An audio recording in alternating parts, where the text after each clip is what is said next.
My name is Antoanela. I am Selyn's mother. Selyn was born in June 2020. She was born with congenital hyperinsulinism in Romania. We are Romanians, but we are living in the UK. At that point in time, we were stuck in Romania because of COVID and we couldn't travel. I was pregnant. We couldn't travel back to the UK. We traveled in March and we couldn't be back on time to give birth here. So then I decided, and I was perfectly fine to give her a birth, like for her to be born in Romania. She was premature when they decided she has to they decided that I need a surgery, like C-section, because they were not really happy with the way that I went just for a routine scan, and they were not happy the way that my tummy looked like inside. The placenta was not really great there, and so she was 35 weeks when I had a birth, an emergency C-section. And she was born with Apgar 1, very poorly, with undetectable blood sugars level. And that was the moment they not decided, but they thought it's something really wrong with her. They didn't really know about this disease. They never had any patients with that kind of problem. They were trying to manage in the way that they try just to put up sugars, and she was going to intensive care unit, and they were like trying to guess and do what they can to keep her sugars as up as possible. Then we moved, after 2 months of staying in the hospital there, we changed few words, but we were in Romania for 2 months. I started to get in touch with people here in London, Great Ormond Street Hospital. So we managed to make a referral from her from there, and we managed to transport her from that hospital to London, from Romania, from Bucharest to London. And in August, on 10th of August, we were arriving in the UK, and then the real treatment and everything started to happen, because they were really guessing there, and there were no medication in Romania for hyperinsulinism. They didn't treat any children up to the point that Selyn was born. Yes, she was 2 weeks when we sent genetics somewhere in Germany. And then we sent something to Exeter, because the time I was sitting there, I know you had in America hyperinsulinism meeting conference for parents and people. So I joined you, and I could be able to pick some information from there as well. So then I sent in to Exeter in the UK some samples as well, genetics.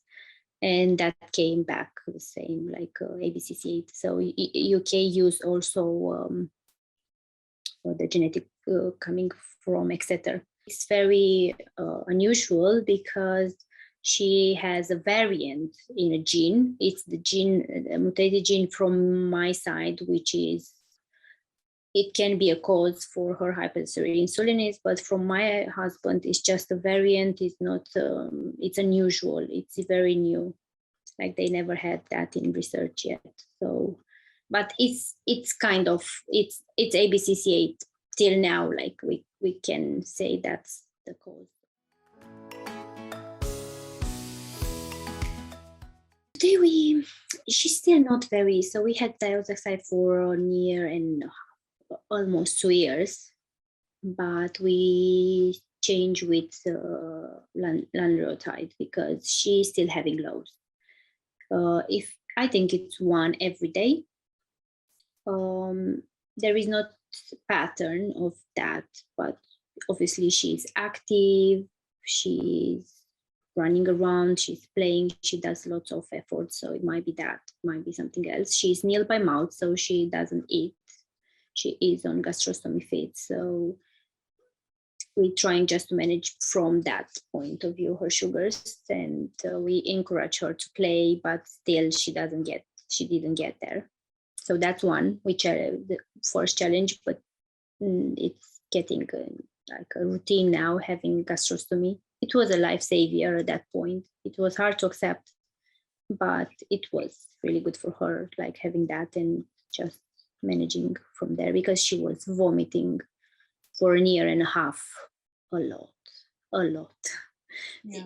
It was just always like non-stop. I couldn't change nappy without having a vomit. I couldn't move her from anything will cause her a vomit. Everything, that every activity, everything. She was very sick, but slowly that decreased. Now she doesn't have that sickness at all. That stops around 1 year and a half completely.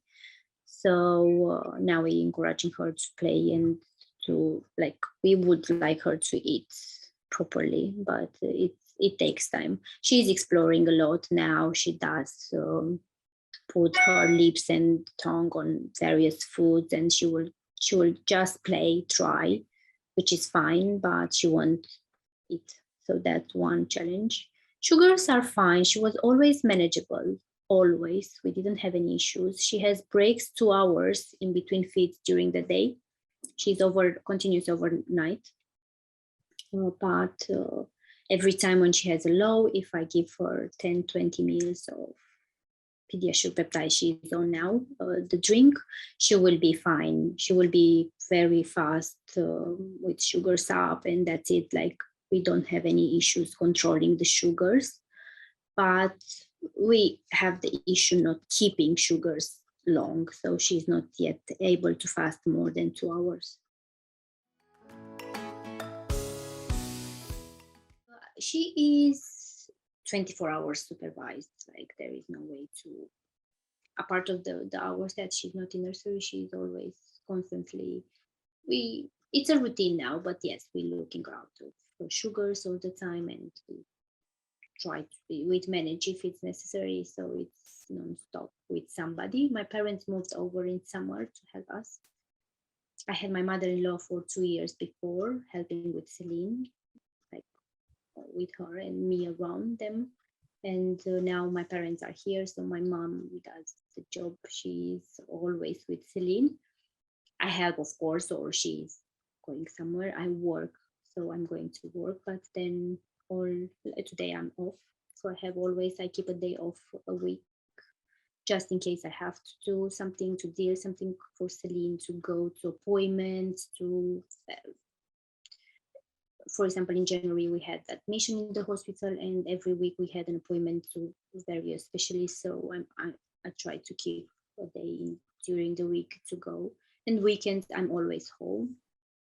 And she is on medication to every 28 days lanreotide injection, which is fine. That's really improved our lifestyle, because before we had 4 medication, like 4 type of medication, and one was diazepam every 8 hours, so 3 times a day. And then we had something for like water retention, and we had also like for her vomits and everything. Like, we had like constantly giving her some medication. Now it's not the case. We just give her injection and that's it, which is perfect in a way that it's very like comfortable. You don't have that constantly stress giving her, like being on time with like that. It was part of routine and didn't bother us. But while you experience something else, you realize how things are improving around her lifestyle, and it was fine. Moved from one stage to another, and she was very sick for the first year, and she couldn't stand up. She was hypotonic as well. She had very low muscle tone. So she was able to first ever stand for a few seconds when she was 1 year and a half. And then she started to walk when she was 2 years and 2 months. So very late walker. She doesn't talk. She was recently diagnosed with autism spectrum disorder as well. But she says words. She doesn't really communicate like talking, but she says words. She recognizes lots of animals, and she will say like zebra and horse and cow and like many that we wouldn't expect her to do that. She knows colors very well. She counts to 10, and from 10 to 1, she's pretty like, she does learn a lot from music. She's obsessed with music and nursery rhymes and everything around the music. She's really like, she has to have a background noise to be concentrated to do something else. Doesn't matter what she does. But yeah, she is surprising us. She was always surprised. When we thought she was sitting, like she could sit when she was 9 months or late. We thought like we had physiotherapy in place and everything, and we thought she might be poor, she might not walk any, like but she did a lot of progression, and she's very ambitious, she's a fighter, she's really like very good child. With all the conditions and complications, she's really doing very, she's a joy. She's happy. She is dancing. She's really smart in her way, in her little own world, because I can see she's different, and I was insisting that I'm not happy with the fact that she doesn't really look at us or listening or pointing or talking, but I understand from the very beginning that she will be different in a way, so we can just work around her in the way she is, which is fine. She's interested in new toys, and she can see like if it's something new around, she will play, and she would like to have that connection. She likes animals as well, and she likes to put things inside like jars and taking them out and put it again, and she will count sometimes with that action. But dancing and music, it's like